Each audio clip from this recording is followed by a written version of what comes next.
ओम शांति। प्रिय भाई और बहनों, आज की मुरली सुनने वाले भी पढ़ने वाले भी। आज तारीख है 18/5/2021। प्रातः मुरली ओम शांति। बाप दादा मधुबन। बाबा कहते, मीठे बच्चे, कालों का काल बाबा आया है तुम्हें काल पर जीत प्राप्त कराने। मनमना भव के मंत्र से ही तुम काल पर जीत पाएंगे। प्रश्न है, रूहानी बाप तुम रूहानी यात्रियों को कौन सी एक विशेष शिक्षा देते हैं? तो कौन सी शिक्षा देते हैं बाबा? ध्यान से सुनना और अपने जीवन में भी धारण करना है। उत्तर है, हे रूहानी यात्री, तुम देह अभिमान छोड़ देही अभिमानी बनो। हे रूहानी यात्री, तुम देह अभिमान छोड़ देही अभिमानी बनो। रावण ने आधा कल्प से तुम्हें देह अभिमानी बनाया, अब आत्माभिमानी बनो। ये रूहानी ज्ञान सुप्रीम रूह ही तुम्हें देता, और कोई दे नहीं सकता। गीत है, ओम नमो शिवाय। ओम शांति, ओम शांति, ओम शांति। बच्चों ने अपने बाप की महिमा सुनी। गाया भी जाता है, ऊंचते ऊंच भगवान। वह है सब बच्चों का बाप। बाकी जो भी हैं आपस में सब ब्रदर्स हैं, और सबका बाप भी एक है, वह है शिव बाबा। बाप ने समझाया है, हे बच्चों, भक्ति मार्ग में तुमको दो बाप हैं, लौकिक बाप और पारलौकिक बाप। रचयिता से रचना को वर्षा मिलता है, वह है हद का वर्षा, यह है बेहद का वर्षा। बेहद का बाप तो एक ही है, जिससे बेहद का वर्षा मिलता है, वह है निराकार। उसका नाम है परम पिता परमात्मा शिव। कहते भी हैं, शिव परमात्माय नमः। वह है ऊंचते ऊंच।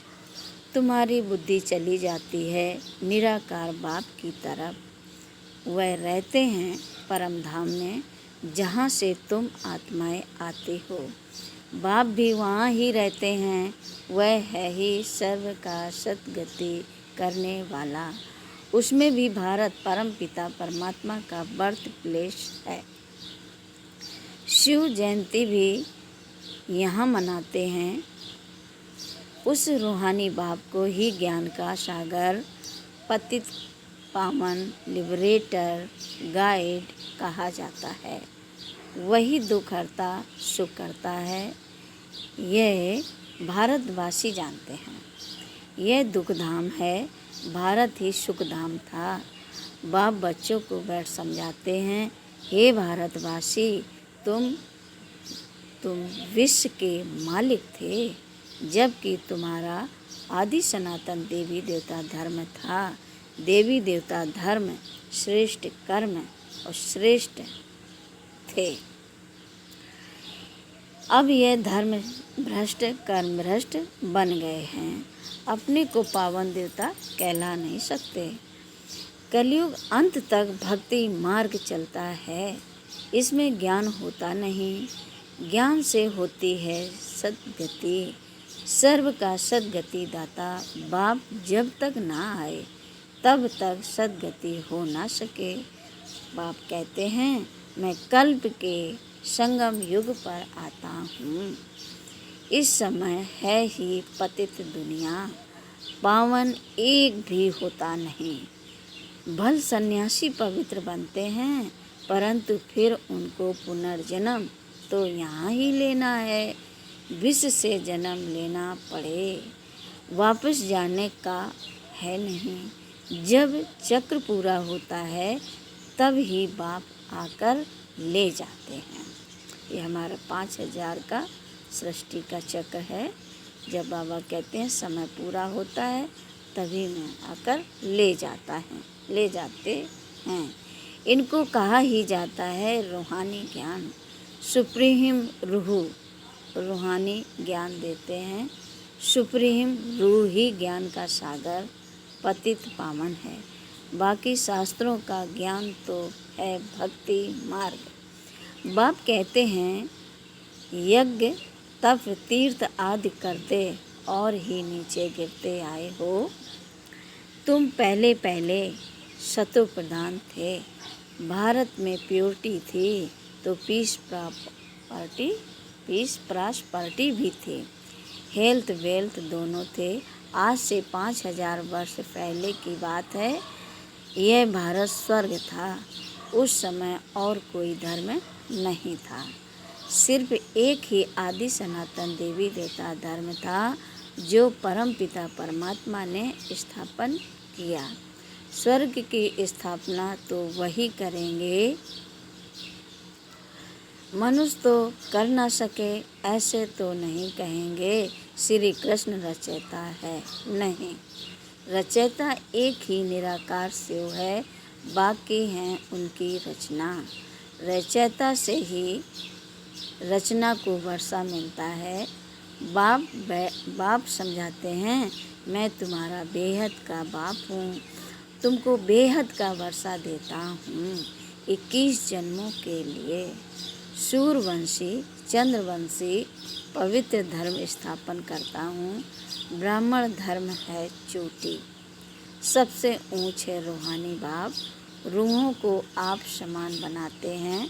बाप ज्ञान का सागर सुख का सागर है तो तुमको भी बनाते हैं। भारत ही सुख धाम था, अभी तो दुख धाम है।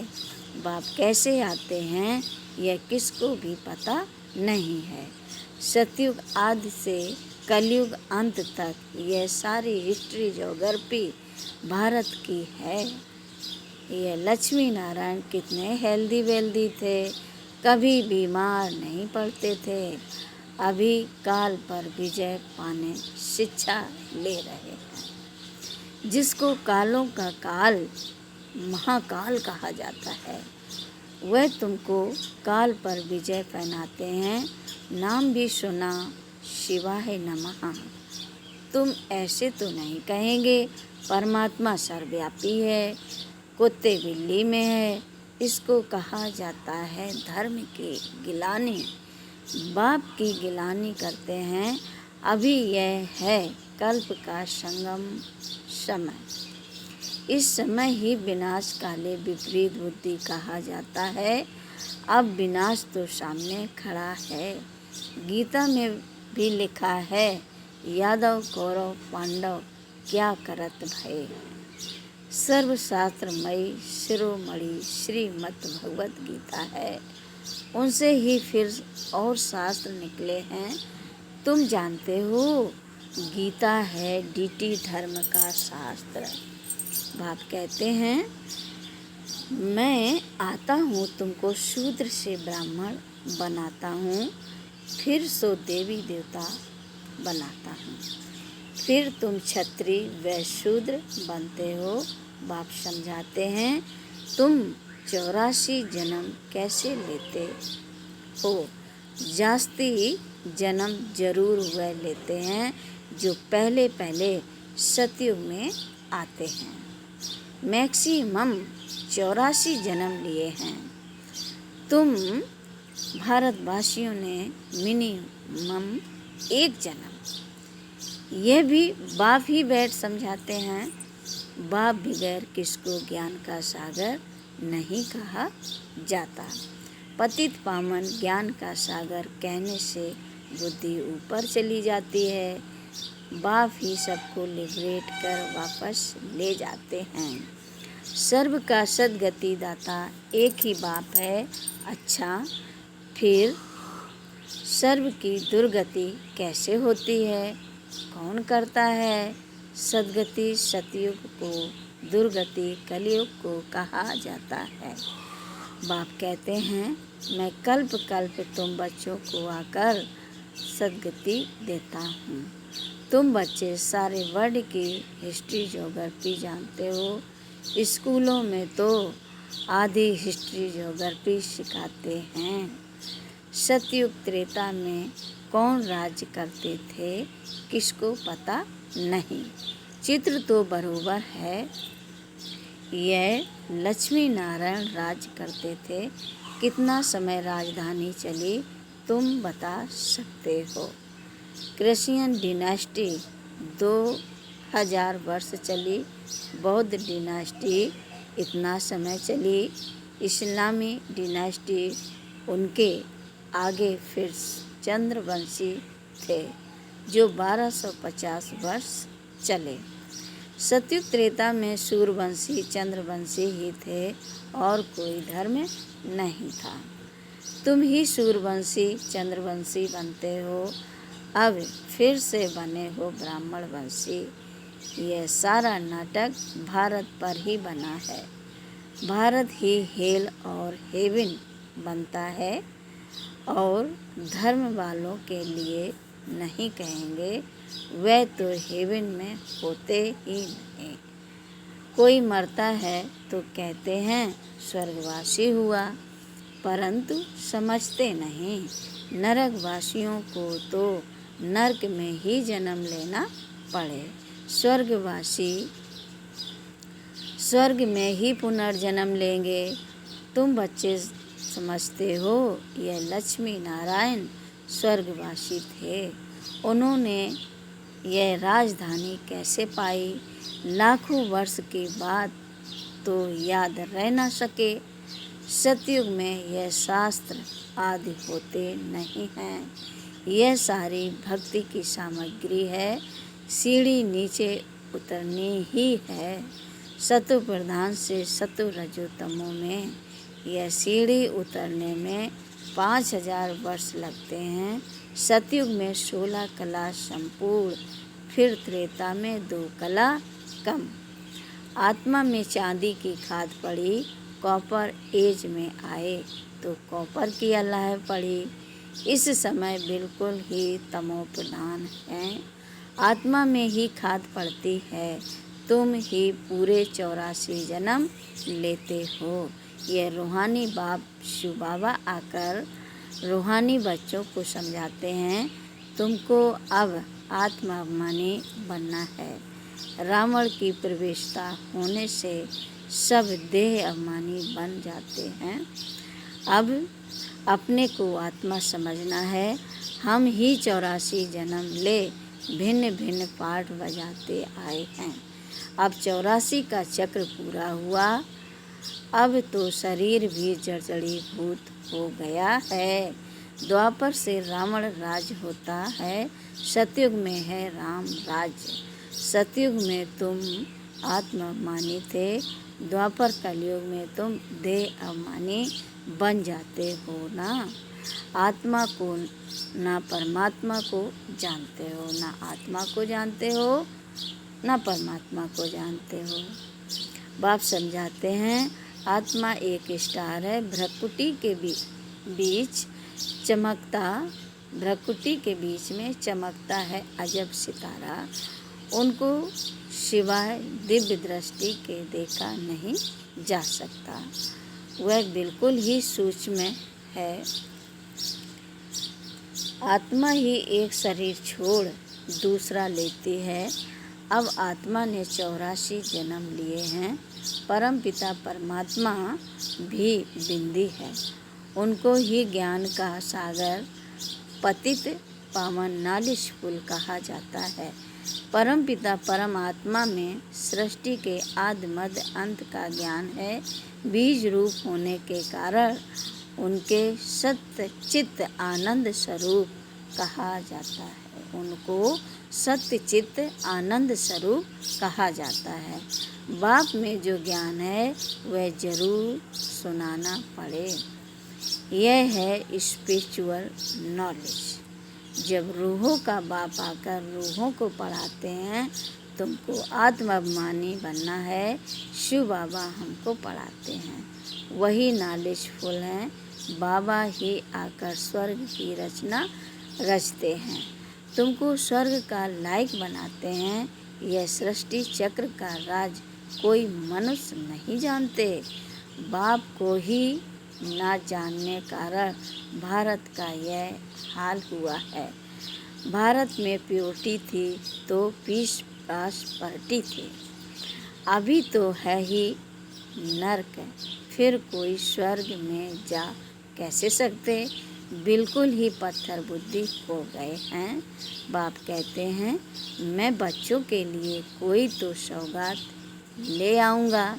तुमको स्वर्ग का मालिक बनाता हूँ।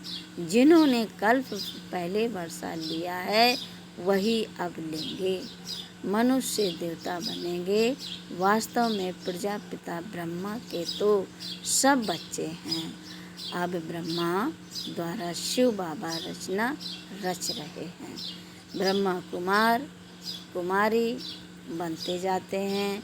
शिव बाबा से वर्षा लेने के लिए पुरुषार्थ करना है।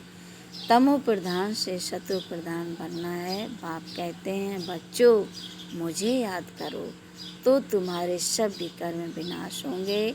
यह स्पिरिचुअल नॉलेज सिवाय बाप के और कोई दे नहीं सकता। रूहानी बाप ही रूहों को नॉलेज देते हैं। तुम रूहानी यात्रा करते हो। देह अभिमान को छोड़ देही अभिमानी बनते हो। आत्मा अविनाशी है। आत्मा में ही पाठ भरा हुआ है। आत्मा कैसे 84 जन्मों का पाठ बजाती है अब मालूम पड़ा है। हम सूर्यवंशी थे, फिर चंद्रवंशी, फिर हमको सूर्यवंशी बनना है। चंद्रवंशी बने फिर हमको सूर्यवंशी बनना है। अभी बाप सतु प्रधान बनने की शिक्षा देते हैं। मामेकम याद करो। भगवान वाच गीता का भगवान शिव बाबा है ना कि श्री कृष्ण।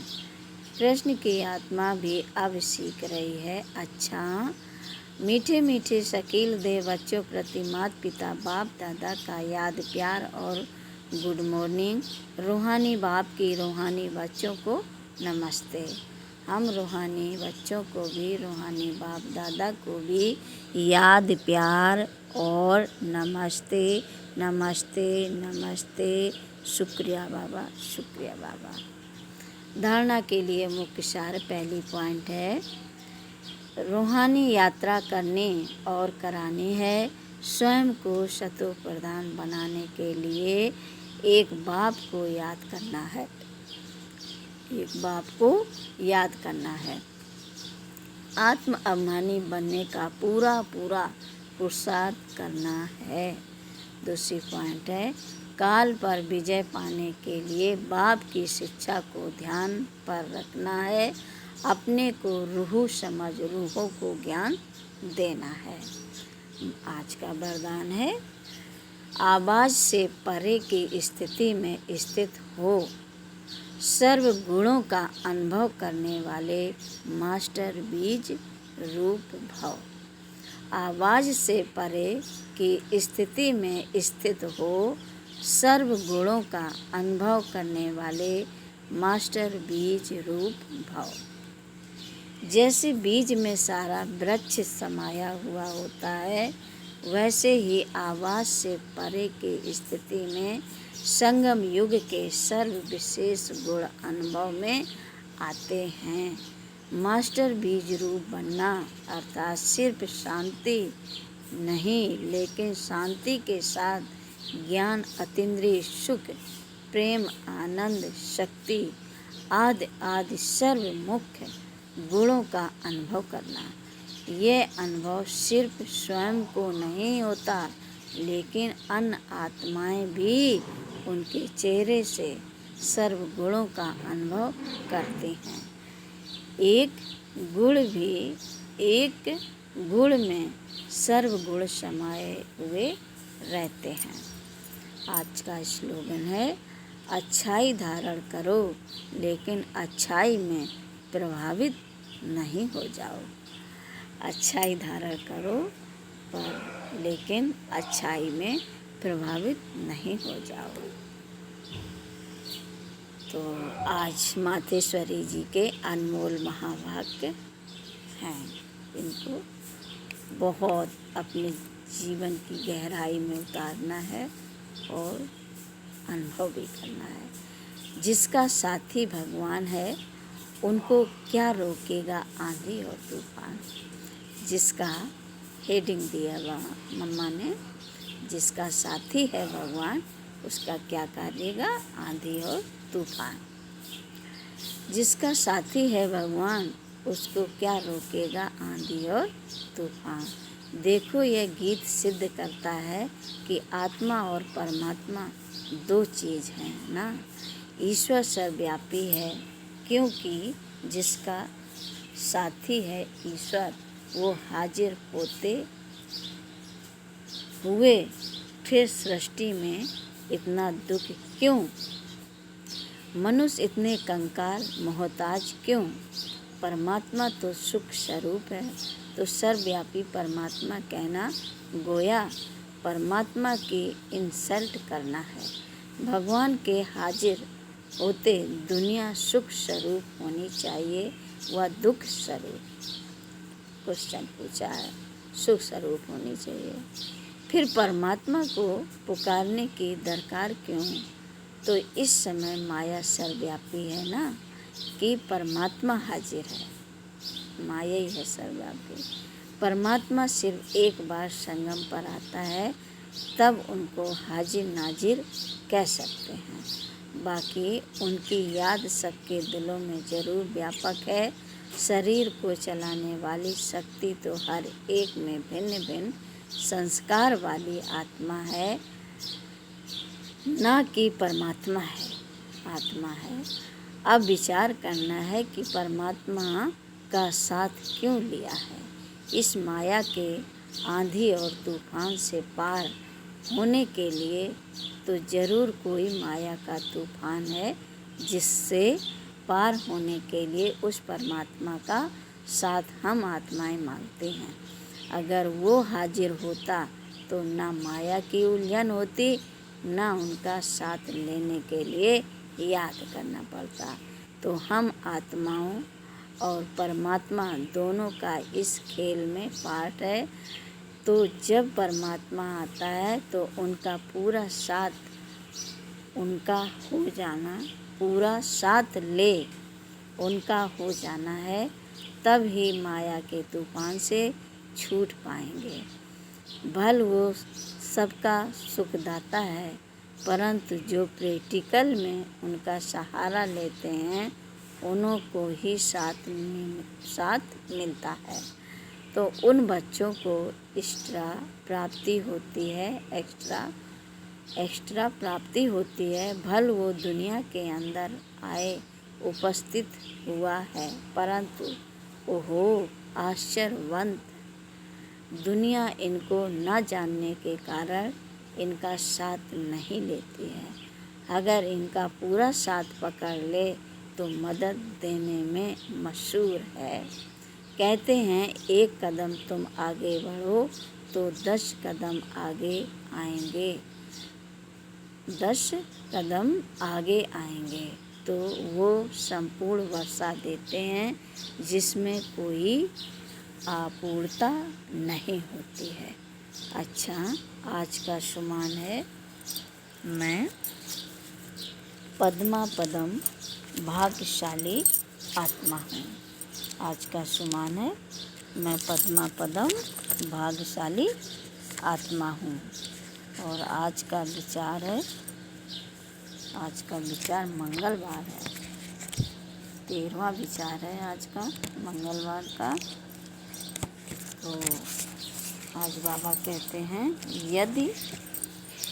यदि मैं यह समझ लूँ कि मेरा असली गुण प्रेम करना है तो मन में द्वेष आ ही नहीं सकता। यदि मैं यह समझ लूँ कि मेरा असली गुण प्रेम करना है तो मन में द्वेष आ ही नहीं सकता।